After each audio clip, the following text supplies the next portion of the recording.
Okay, it says we're live, and double checking to make sure that everything's good has become a staple of these interviews, these dialogues, because it doesn't always.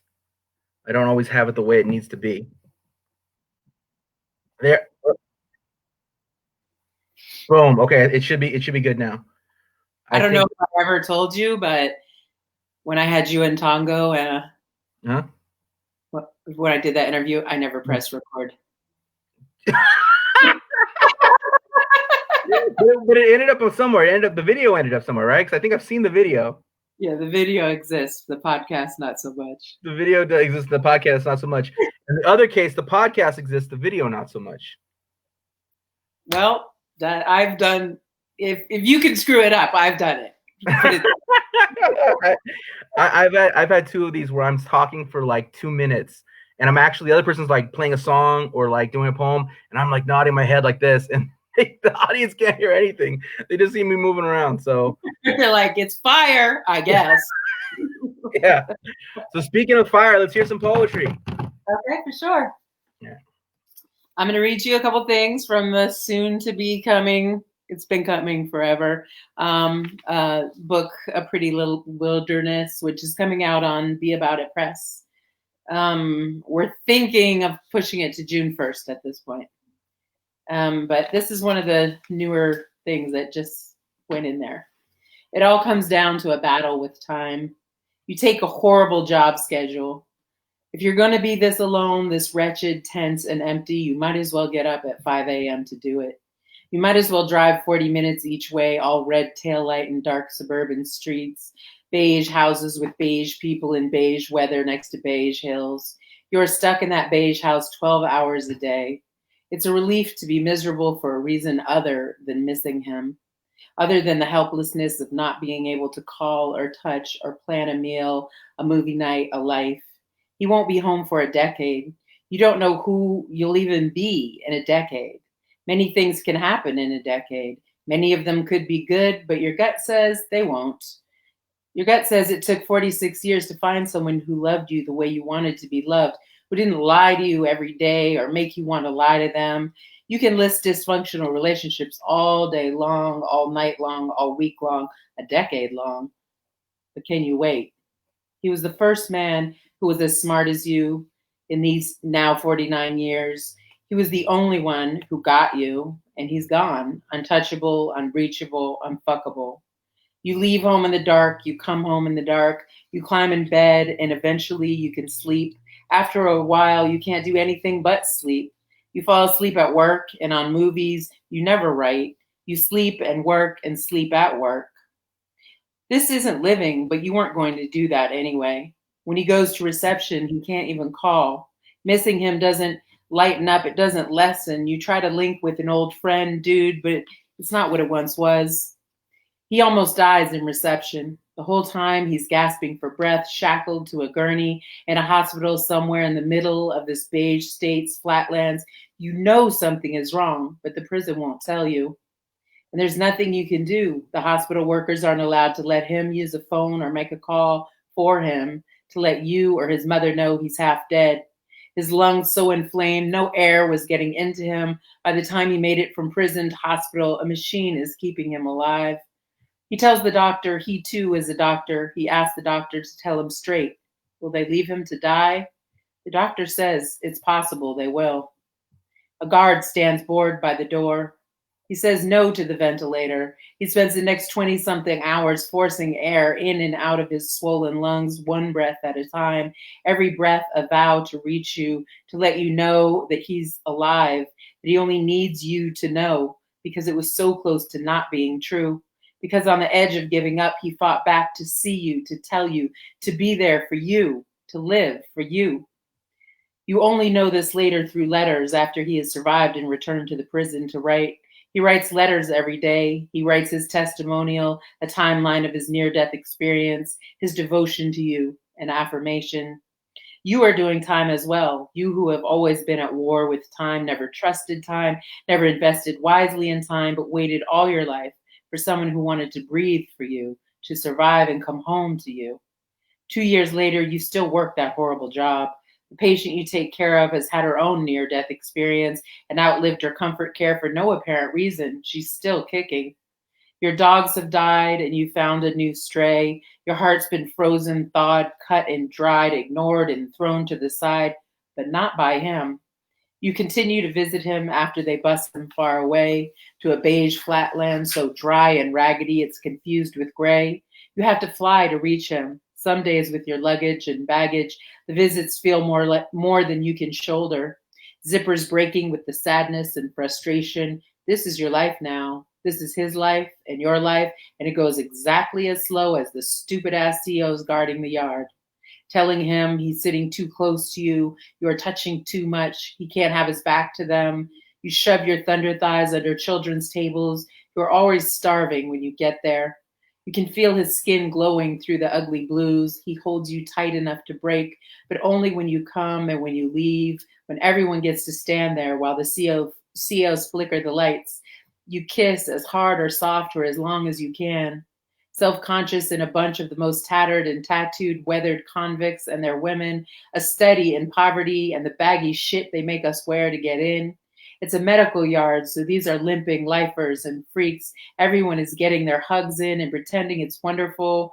You want to run, your nerves are shot, knowing you'll have to leave alone. You'll drive a rental car through the endless suburbs and fly home alone in the dark and go home alone in the dark and get up alone in the dark, and alone in the dark, you'll wait for his call. Wow. Yeah. I'm just thinking about prisoners right now and the fear of this virus and what happens when you can't fucking move. And we had a show with this theme my friend put on, and it was dope. It's Trap, Trauma, and Transformation. A year and 3 T's. There are children in cages. My man is locked up in one too. My best friend, my preferred human, shuffles along lines for mail, to shower, for food, sleeps surrounded by the buzz of tweakers and lifers, the oldest prisoners on his yard, the low level, the long term.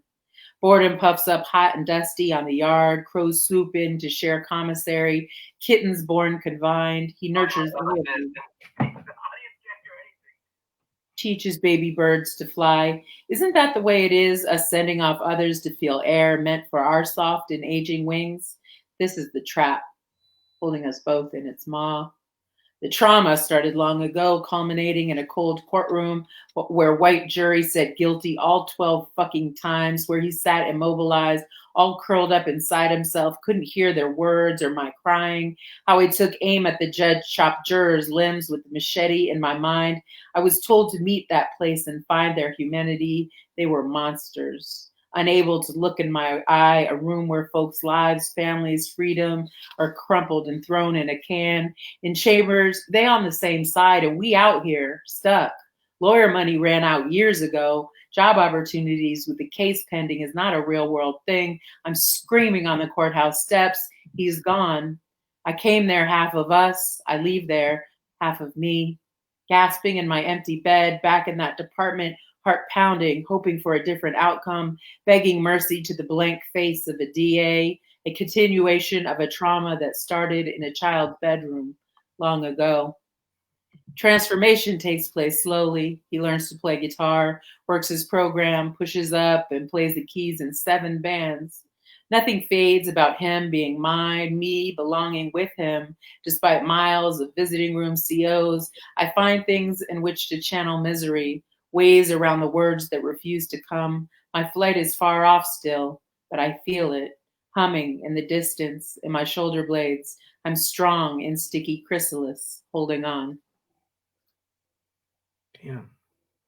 So, yeah, that's pretty much the subject of the book, as you know, because you had a peek at the manuscript. Yeah. And wrote an awesome book. So before we get into the new book and some of the other work, it's kind of want to give the audience a little a backstory on your work, Cassandra. So what should those who are just now coming into who are now becoming aware of you, what should they know about your work and how you got started, and what are your goals and as a writer? Like, what do you like? I don't mean your goals as a writer, but like, what are you trying to get across with poetry? Um, I came to writing pretty late in life, but it was kind of always, it was really what I always wanted to do. And I still battle with a lot of like, I'm not good enough, I'm not educated enough bullshit that's still stuck in my head that prevented me from pursuing it a lot sooner, I think.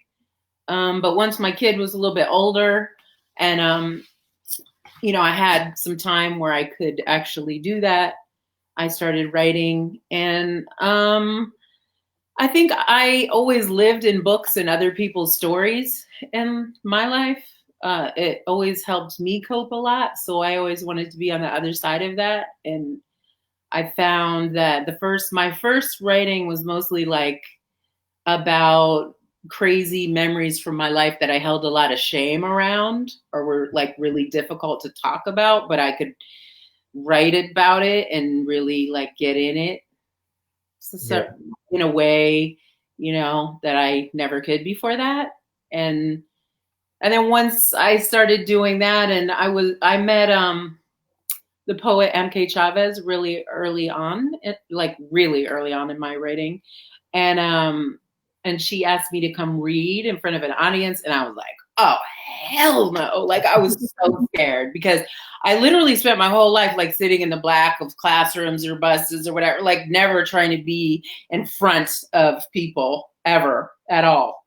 So so that was crazy, but of course once I did it, it was super addictive, right? Because people connect with it, and I was reading really raw, sexual whatever stuff, and then and people were super receptive to it, and then I just like started submitting like crazy after that, and I had a much better I had a much better writing schedule yeah, than I do now. Like this little book, I used to write that much in like a couple months, and it's 2 years. right. Um, but life, right? Like, so obviously these poems are written about somebody being incarcerated, and I don't know, sometimes parts of you just like shut down and don't work that well. So the I hear past that. 2 years has kind of sucked for output in writing for me personally. But I've only been writing for about 10 years and I have about 11 books, including, small chapbooks and full lengths. And I've been in a lot of printed, anthologies and whatever. So I think I get to slack off a little bit now. Yeah, right, right, right.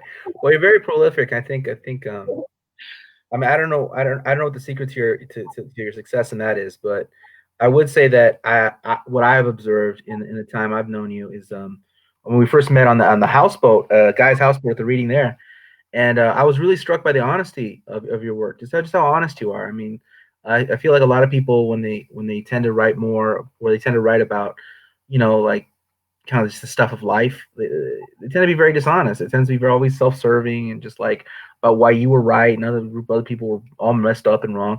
But you write from a very very it's it when you speak, I believe you. I mean, you say things that Are not flattering. are not flattering to anyone Like involved. To time, you anyone don't involved. want to date me. Right. Which makes oh yeah that sounds about right. So I I think think I think that I'm a truth seeker in yeah life, and that is where my interest in, political and activism, in history, and in writing. I've always just liked people's stories, and I've always liked the icky bits, the personal stuff that only certain people are brave enough to actually put out there. That's yeah always been my shit. And I'm a hip hop head, so I love some braggadocio and whatnot, but I really love those introspective songs when people talk about like the real shit, the not so fun, not so fly. Like I really dig those songs yeah. and poems and books and documentaries. And you dig producing them. I mean, that's a lot. That's a lot of work. there's a lot of people who are watching right now who are also poets and writers. People watching now, people who will watch as the series keeps going. What would be your advice then to if they sought to be more prolific, to write more, and not get some Um, writer's block? yeah, my secret was having a writing group that met once a week and actually stuck to that. And we did like prompt writing. And then, so that would guarantee that you've at least started a few things every week. And then you have the regular things that, you're maybe in bed or in the shower or whatever. And you're like, oh, boom, boom, boom. And some lines come. And that was, I honestly think that like social media and the cell phone and stuff has messed my brain up, because that used to be a lot more of the time. Yeah. Also, maybe I've told a lot of my stories, the things that I really wanted to talk about, I've written about quite a bit, but I don't know if that's true, because some people write memoirs, back to back to back for years, and they always find an interesting way to tell their stories. So it doesn't have to be like that. For me, I feel like my habit of waking up and looking at the device or whatever really fucks that part of your brain up. That usually starts kicking out little lines or little things like, oh, you know what I should write about? Remember that time we were down, crazy ass shit happened, Because I like to be a storyteller, I think, in it. And I Yeah. like to, yeah. So So, this writing group, who was a part of this writing group back then? well, originally it was MK Chavez, myself, and a couple other women. And when that group dissolved, we would invite other people, but nobody ever stuck. It usually ended up being me and her. And that was many years. And I will say that that really helped me produce a lot of writing, so that when I had my first full-length book being published, and the editor was like, I feel these pieces are kind of weak, but I really love this, I could just be like, well, here's another pile, already here. I've been out at that point I had moved on to I started, like, a few years in, I just started going to open mics all the time, and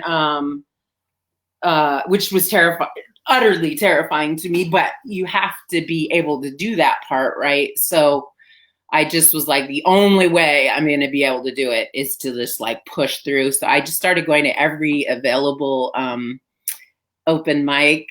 And when I don't come from slam at all, but when you start going to readings, and there used to be a really good one, the New Shit Show, that was all like really top notch people that came from slam.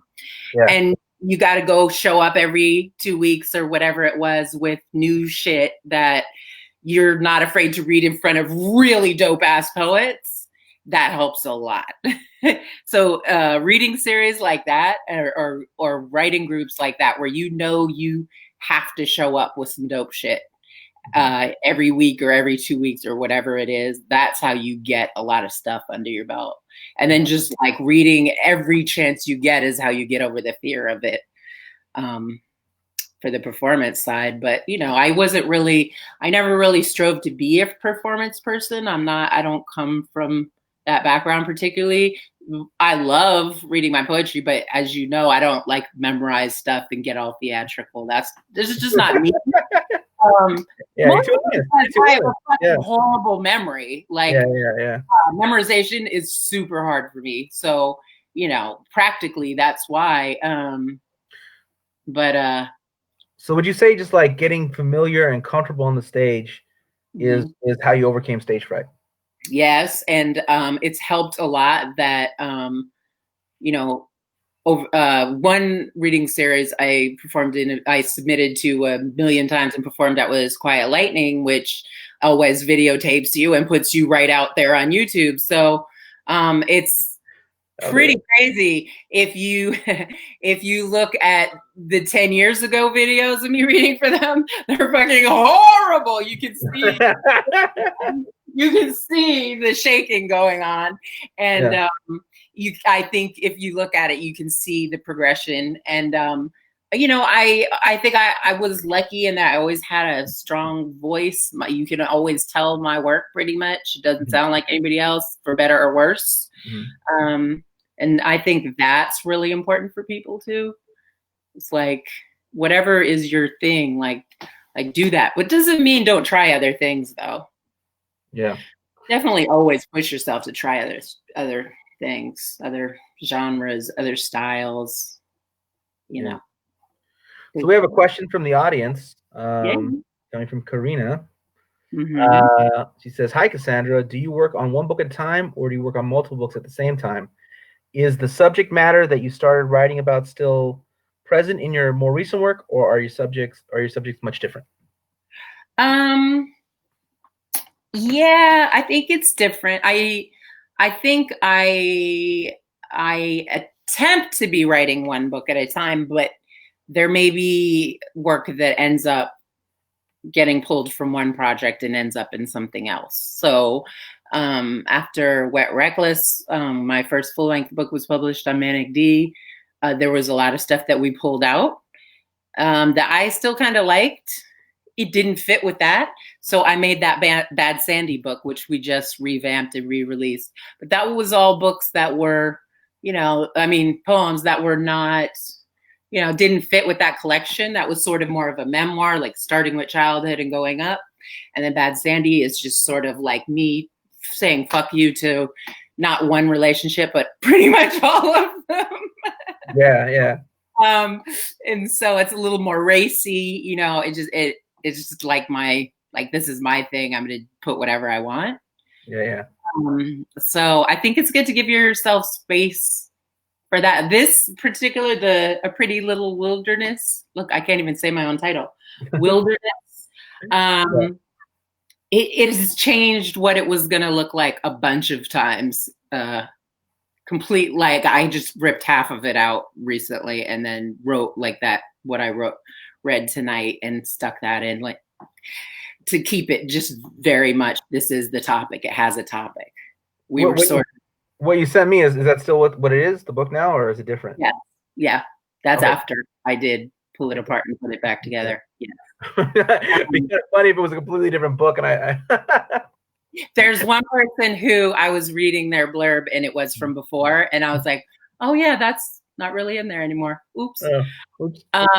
Because like I said, I haven't been writing as much, and so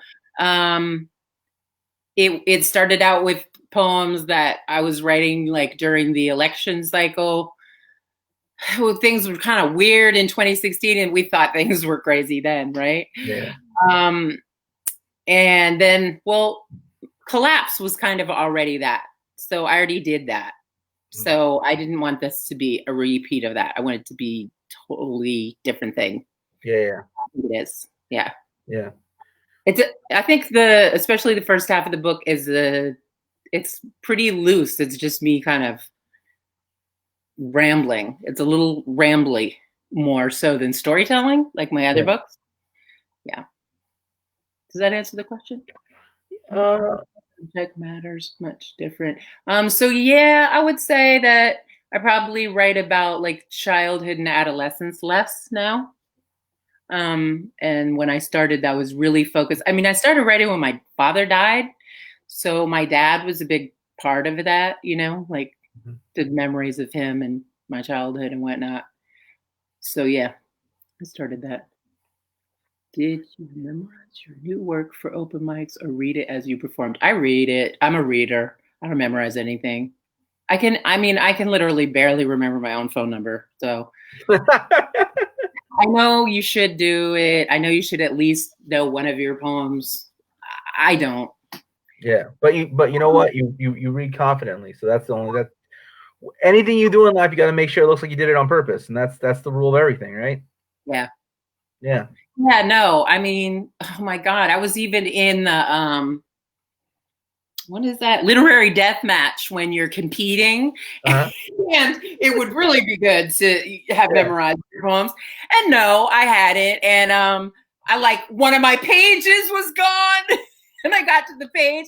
And this is, I was just like, oh, blah, blah, blah, blah, blah. Oh, the worst fucking thing that could happen. I'm missing a page. Blah, blah, blah, blah, and I just started reading the other page and I still won. Like, people still loved it. Because, yeah.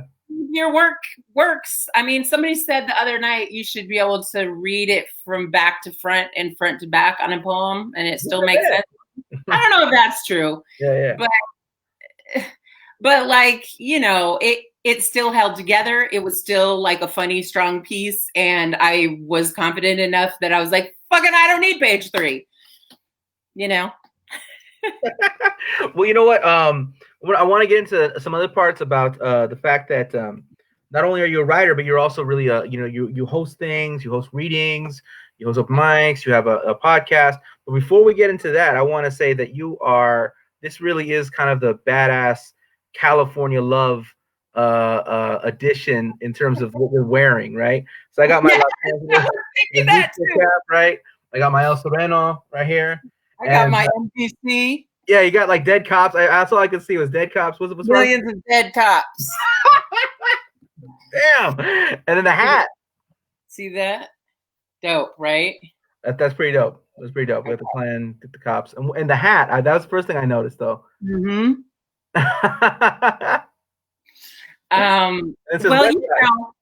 On the bill, right? There's no hairs and nails getting done right now in this quarantine life. So yeah. I was like, quick solution, hat. That's a great hat. I love that hat. That is. Thank you. I do too. I posted a picture with the balaclava and this hat today. And man, my private messages blew up with the old school homies I grew up with saying, "Cass, you're a blood now? Like, what's going on? What? Like, just trying to keep my germs to myself." That's all. Yeah. So you're an essential worker, though, right? So yeah. So what's that like? It's crazy. It's nerve-wracking as hell. Like a day like today, I only work a few hours. But I dipped through a house of, 2 people in their 90s. They got a lot of shit wrong with them. This virus would be fatal. Absolutely. And so, of course, I am kind of a germaphobe, and I went to nursing school. So I'm pretty adamant about hand washing and sanitizing and wearing gloves and masks when appropriate. But it still makes you really super paranoid all the time. Me, anyways. Yeah. It's weird. My main client I spend the most time with just was tested, and she tested negative. And she also, she wouldn't make it probably 24 hours if she got it because her lungs are really bad. And she's on her way anyhow. But yeah, I just don't want to be the reason for that. Like, I don't mind death in working with elderly. It doesn't bother me at all. The people are old. They live their lives, right? Children dying, I can't deal with. I can't deal with how many of my friends, we've had to go to funerals for their kids and stuff like that. That I can't deal with. But I don't want to also be the reason for anybody to get sick with this shit. So it's a little weird. I'm not in a hospital or anything, so I'm not like on the front lines, but it's a trip. Yeah, no, it's very but if you don't show up and do, your work for them, then they also, just because the work you're doing for them is, they're obviously like on hospice or something like that, so they need you to be there for, for just the their age and their ailment. So yeah. You have to carefully balance out. Like, so I have really bad allergies too, and it's just been killing me. So every other day you wake up and you're like, am I sick, or is this just this? You want to be super careful, but at the same time you got to show up because a lot of people are not showing up and a lot of people can't show up. And so, yeah, it's confusing kind of. Yeah. Personally, I don't have a problem staying home alone. I'll do it all the time. Yeah. So, smooth transition. So talk about the open mic, the reading series. Oh yeah. So I have 2 reading series. Moondrop, which I do with Kelechi Ibozo. I really didn't want to get into the curating thing, but people, every time I would put together my own readings, people always like, your readings are the best lineup. So Kelechi Ibozo and I put together a series called Moondrop. It's a quarterly series and it's submission based. and we usually have a theme. So we'll like put a call out and say, send us writing on this theme, da, da, da, and then we'll curate a show, and it's fun. It's usually like DJs and drinks, and it's pretty fun. So I do that one. And then I have the Badass Bookworms Lit Loft, which is at the Legionnaire. Super worried about them because it's a friend's bar who was actually looking for stuff, and I knew him, so he asked me to put together a poetry night.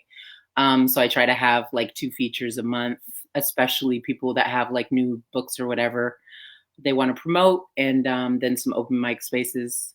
So that's the 3rd Monday of the month. I have no idea when that will be going, happening. I hope to God he's getting some loan or grant money or something to even keep his place going, because it's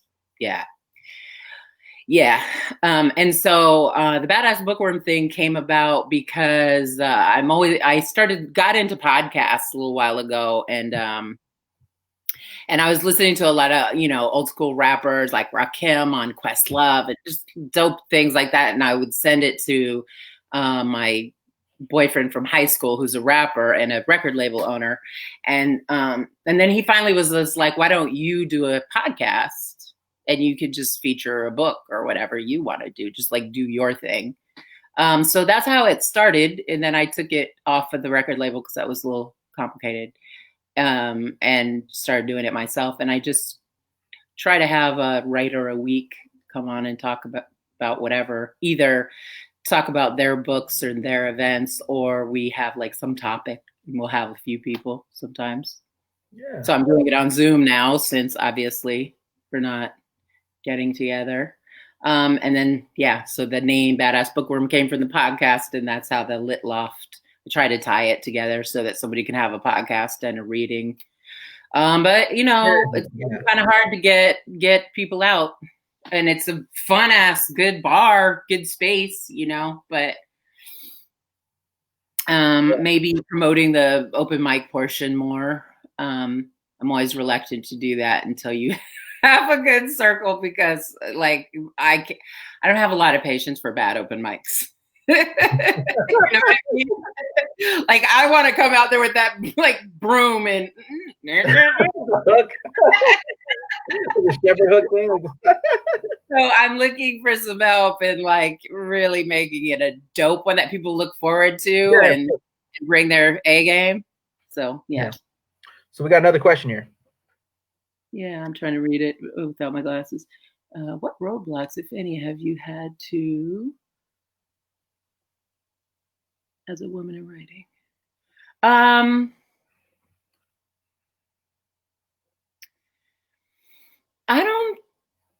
don't know if they're there. I think that because of the style, and we're talking about it in like the sense of honesty, but the style of my writing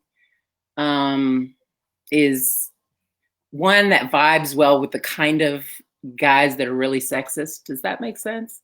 Like I'm talking about sex and fucking guys or whatever in a way that those douchey kind of guys are like, damn, okay. Just, you know what I mean? So a lot of the places I was published early on in the game were, some are like kind of cringeworthy, like really, there's a lot of naked girls on the website and stuff with the poetry and like some pretty sexist shit. But when I started, that was, where I got a lot of support, honestly, was from the dude bros. So if I have had obstacles because of it, I don't know it, I would say. Yeah, see, that's what I'm talking. You're so honest. You started your poetry career with a lot of support from the sexist community. Huh? I mean, listen, I'm not trying to diss anybody or anything, because I discovered I was a bookworm. I was bad in school, but I was a person who escaped and lived in books because I spent a lot of time alone in the middle of nowhere when I was a kid. And so books were like a refuge to me. And one time as a teenager, in one of those moments, I was about 17 and I was high on coke at about 3 a.m. at somebody's house. And and I picked up a book off the table because that's what I do when I need to like escape. And it was Charles Bukowski. And I started reading it, and I just like a light bulb went off, and I was just like, I can do this. Like, I can do this. And it's going to be hella badass from a teenage girl, you know? Yeah. So I just like got up and walked home down Haight Street and sat up, you know, reading this book. And I read it to my girlfriends, and I was like, this is what I'm going to do. Write about our drinking and fucking and the shit that we actually do. Like, we were wild. We ran the streets. So I had never read about anybody talking about that in a book before, you know, maybe. And here's an old white dude talking about it. Like, it's going to be way doper coming from us. Yeah, why not? I mean, yeah, I love it. That's a great like you. that's the best response to Bukowski I ever heard. I don't know. I read that old stuff from Bukowski, and I think that some of a lot of it's really well constructed. So I mean, as a writer, I can see what he's doing, and it's very well constructed. But a lot of the content he's talking about, it just seems like to me like you're like he's like Tony Robbins for like assholes. Like he's like like he's like self-help. Very much like that now. You can do it. You just need to like just fight through. You got it in you. You know. More drunken asshole slob. Yeah, totally. But here's the thing. It's like motivation. I came up in like the punk scene, which was really like that. It was like a contest of how much of a fucking asshole you could be between most of those guys in that scene, right? Mm-hmm. They really were. And so it made perfect sense to me at the time. But what's, my influence is, I always say, like, the top two would be Toni Morrison and Charles Bukowski. How opposite of that? But in the middle of that, that's me. Mm-hmm. As a super uneducated, I went to a continuation school, so I did all my reading on my own. And I discovered all this, which, I'm really always been really interested in historical stuff too, and the stories that haven't been told, which so African American history stuff and literature has been kind of my favorite always. So you talked about being in a writing group with MK Chavez, and it was like a women's only writing group. You talked about you talked a little bit about something about, I'm not sure if you touched on this yet, but you talked a little bit about your kind of writing series, but you have this thing called Bad Betty's. It's like an anthology. It's called Bad Betty's, right? That's like Bad Sandy's. Bad Sandy's. Yeah. So can you talk a little bit about like the one about like kind of that experience in women's writing circles, as well as how you've continued that with your Bad Sandy's? I will say that we did have a women's circle, but not that deliberately, that we didn't want to write with men, and we did invite men to write with us sometimes. And I have I love writing with men. But Bad Sandy, actually, a woman editor made a comment about having all those poems in there, and people thinking I was a slut, which from a feminist seemed like a strange thing to say to me. So I was like, oh, really? Well, I don't give a shit. I'm going to write a whole book about it. So, that's kind of how I go about things. And I didn't even consider myself a feminist really until really quite recently. Just because I'm not a big claimer of like, being this or that or whatever. I'm like, yes, obviously I'm a feminist, but my way of going about it was just kind of like, no, I'm doing my own thing, rather than naming it and being like, this is what a feminist does or something. Does that make sense? So, but I hear what you're saying. But in practice, though, with the Bad Sandy anthology, you are opening doors for a lot of writers, of women who have unpublished, haven't been published yet, and everyone watching this should I mean, are you coming out with another anthology anytime soon? Is there a place you can check out those anthologies? Is there a call? I mean, what's going on? No, that's all my writing in Bad Sandy. What you had like a Bad Sandy reading or something? That what it was? I do the themed readings. Right. Okay, that's what it was. With Moondrop Productions, and then I do the Badass Bookworm ones, and I did the reading that was a book re-release for that Bad Sandy book, and you read for me. Okay, I understand now. I think I popped you in as like the only guy. I remember some people not liking that. So I mean, you know, that's not an anthology. That's just poems that I wrote. Yeah, I had a book to sell, so. Yeah, no, all good. I have not put together any anthologies of other people's work. Only just curated shows. I wish that we did publish a book of our Moondrop shows sometimes, but hey, nobody got time for all that. Like, it's a lot of work. Yeah, no, it is quite a bit of work. Yeah. Okay, so speaking of work, tell us about this book that's coming out. So it's a pretty little wilderness. Hopefully I can say it. It's not a very long book, but it's a very intense book in that it's about being in love with somebody who's incarcerated and how absolutely freaking impossible it is. It's like this quarantine in a lot of ways, where throughout the day you have to do a reality check of like, wait, I can't do that. That's not open. Like, you can't, like, all the things that you sort of rely on, your reality is like, nope, can't do that. That's what loving somebody who's locked up is like, because time does not really make sense, because when you talk to them, they're the same them, and you're the same with each other, and everything's good and great. And then you hang up that phone and they're thousands of miles away, and it's not all good. And there's no end in sight. And it's just crazy making. And that, I think, is what the book is about. Like, trying to get a handle on it. And it's impossible is what I find. Because we all try to like keep ourselves in the moment and not future trip too much or whatever, right? Yeah. But how do you future trip? I mean, how do you not future trip if you're like, oh, but I did find the person that I want to get old with. I just can't be with them right now. It doesn't make any sense. Yeah. You know, your brain is just like, doesn't compute.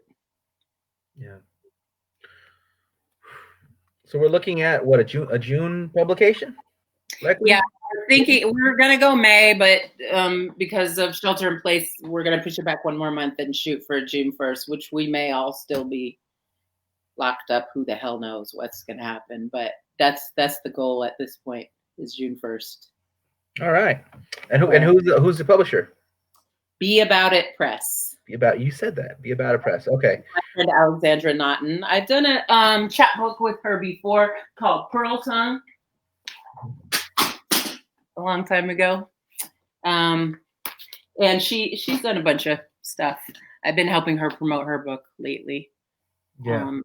So yeah. And you're gonna be looking to do like Bay Area. I mean, well, depending on whether we're still in place. I mean, it's kind of weird because in a way, like you reach an audience that you would never reach otherwise right now, if depending on who's watching and who's stuck at home, because the whole world's stuck at home. Right.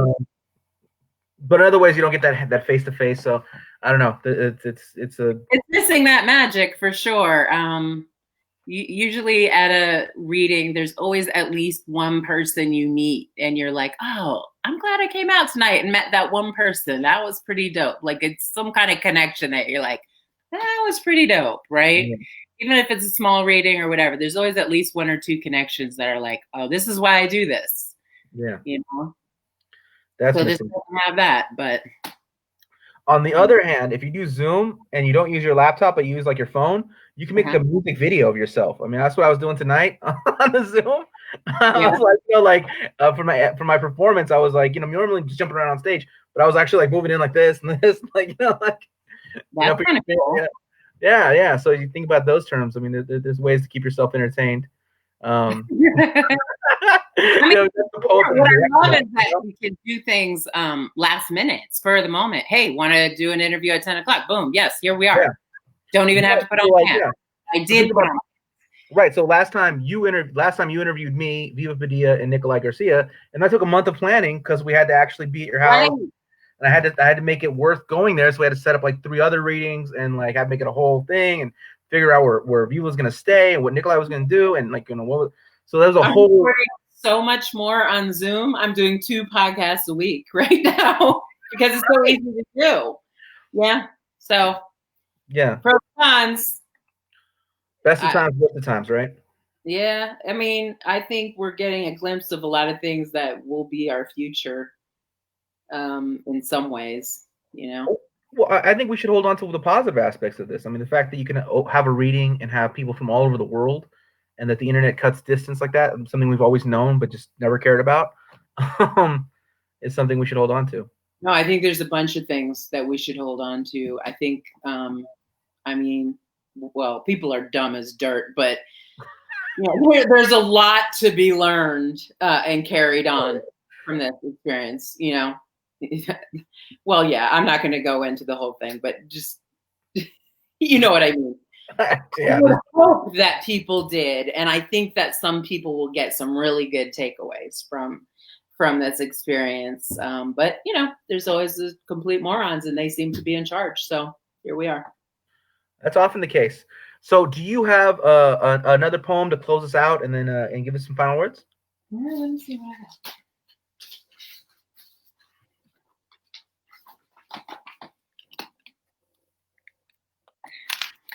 In this Game of Thrones, small-minded men have big sticks and shields, riot guns, rubber bullets aimed at your head. In your cell, pigeons visit the windowsill. The sun sets and rises in a reflection across the street. In your dreams, a hawk comes and stares into your eye. You stare back, accept his challenge. In a savored bit of phone time, I tell you, a hawk visiting your dreams is a sign that your mind is sharp, that you've outsmarted your opponent, and so it will be through the maze of correctional facilities in front of you. You tell me about the night before, a guard with a grudge forcing your cellie to pack his belongings, how the 2 of you shed tears at parting. Late in the night, you realize that the man with the badge and a grudge didn't even have the power to do what he threatened. You both fell into sleep, stood your ground, where your guide found you, and I know now they cannot break you. Though I also know they will try, leaving you in holding cells and flooded cells in darkness and fluorescent light. But you will come home whole, maybe even less broken than the man you were before. Yeah.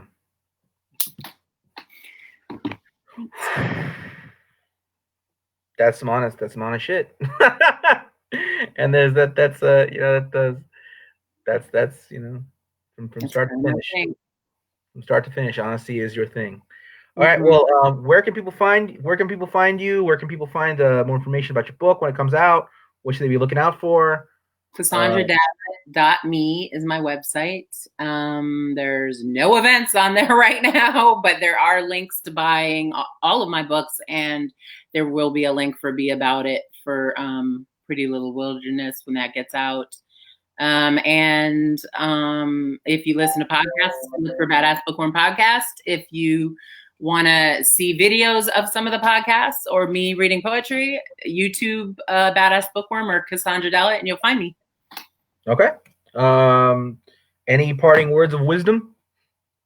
Just write. Yeah, and do be honest. Yeah. You want to read that old fake shit. Stop lying. Just write. Yeah, I like that. Lies. Stop the madness. There's plenty of TV shows for that. Let's have the truth. Tell the truth. Thank you, Cassandra, and I'm sure I'll be seeing you on the internet pretty soon. Very sure. Somewhere. Have a good night. You too.